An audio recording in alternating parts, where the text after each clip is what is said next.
দর্শক, পাল্টাপাল্টি কথা কিন্তু চলছে ছাত্র সমন্বয়কদের সাথে রাজনীতিকদের। যেমন হাসনাত আব্দুল্লাহ আজকে বলছেন যে রাজনীতিবিদরা যে প্রতারণা করছেন তা আমরা দেখছি। এখন কোন অর্থে বলছেন আমি জানি না।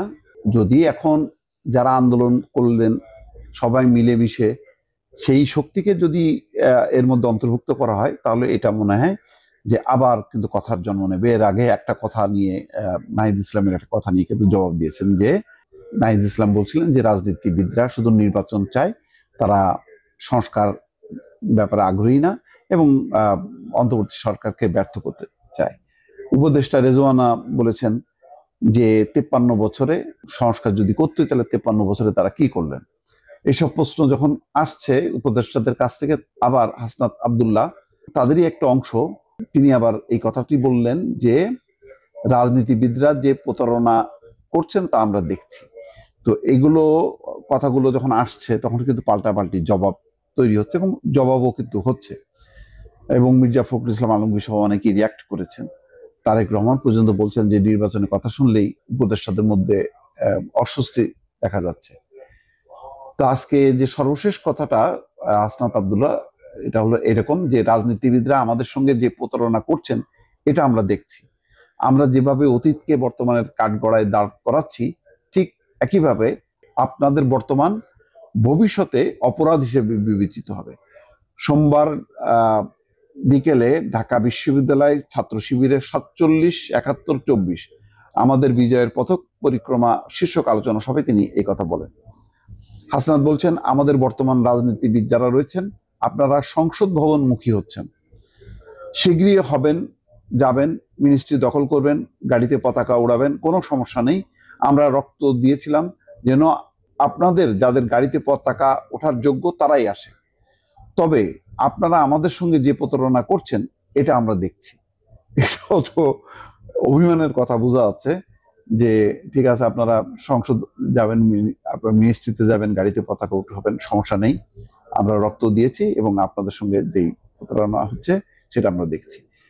তিনি বলেন আজকের প্রোগ্রামের টাইটেল 47, 71, 24 বিজয়ের পরিক্রমা। 47-এ যদি বিজয় হইতো তাহলে 71 হইতো না, আবার 71-এ বিজয় হইলে 24 হইতো না। এটা ঠিক, কথাটা খুবই যৌক্তিক কথা। এটা আসলে বিজয়ের পরিক্রমা না, এটা হচ্ছে জাতি হিসাবে আমরা যে প্রতারিত হয়েছি সেই প্রতারণার পরিক্রমা। খুবই কঠিন কথা। আমরা 47, 71-এ প্রতারিত হয়েছি, 24-এ প্রতারিত হচ্ছে কিনা সেটা এখন সিদ্ধান্ত নিতে হবে। হাসনাত আব্দুল্লাহ বলেন, বারবার প্রতারিত হয়েছি বলেই আমাদের 24-এর অভ্যুত্থান সংঘটিত হয়েছে, কিন্তু জাতি হিসেবে আমাদের লজ্জা নেই। যে সংবিধান রাজনীতিবিদদের রাজনীতি করার অধিকার কেড়ে নিয়েছে, 5ই আগস্টের পর কিছু কিছু রাজনীতিবিদদের সেই সংবিধানের প্রতি বিশাল মমত্ববোধ তৈরি হয়েছে। এটা জাতি হিসেবে আবার আমাদেরকে প্রতারণার দিকে নিয়ে যাচ্ছে। এটাও কিন্তু একটা ইঙ্গিতপূর্ণ। অর্থাৎ মানে যখন নাকি রাষ্ট্রপতিকে পদত্যাগের বা অবসরণের কথা হচ্ছিল তখন কিন্তু বলা হচ্ছে যে না, সংবিধানের বাইরে যাওয়া যাবে না, সংবিধানে এই যেহেতু রাষ্ট্রপতির অধীনেই শপথ হয়েছে ফলে এই সংবিধান আর ভাঙা যাবে না, রাষ্ট্রপতি থাকবে, পরবর্তী যে নির্বাচিত সংসদ আসবে তারা ঠিক করবে কে রাষ্ট্রপতি হবে এবং ওই সংবিধানের কাঠামোতেই চলবে। এখন যেহেতু রাষ্ট্রপতি ছিলেন তার অধীনে সবাই শপথ নিয়েছেন, ফলে এই সংবিধানের আওতায় চলুক। তো সেটাই বোধহয় হাসনাত আব্দুল্লাহ বলছেন যে 5ই আগস্টের পরে কিছু কিছু রাজনীতিবিদদের সেই সংবিধানের প্রতি বিশাল মমত্ববোধ তৈরি হয়েছে। এটা একটা খোঁচা বলা যায়। হাসনাত বলছেন যে 72 সালে আমাদের একটি সংবিধান বানাইছি, এটা স্রেফ একটা গার্বেজ। আজকে রাষ্ট্রপতির দাওয়াত ছিল, যে রাষ্ট্রপতি এই সংবিধান থেকে এসছে। 5ই আগস্ট এই সংবিধান শেষ, ওই দিনই রাষ্ট্রপতি শেষ, ফলে ওনার দপ্তর থেকে দাওয়াতে আমি যাব, এটা আমার নিজের সঙ্গে প্রতারণা। আজকে যারা রাষ্ট্রপতির দাওয়াতে গিয়েছে তারা বিপ্লবে বিশ্বাস করে না, অথবা তারা মনে করে সংবিধানে তাদের একটা স্টেক আছে।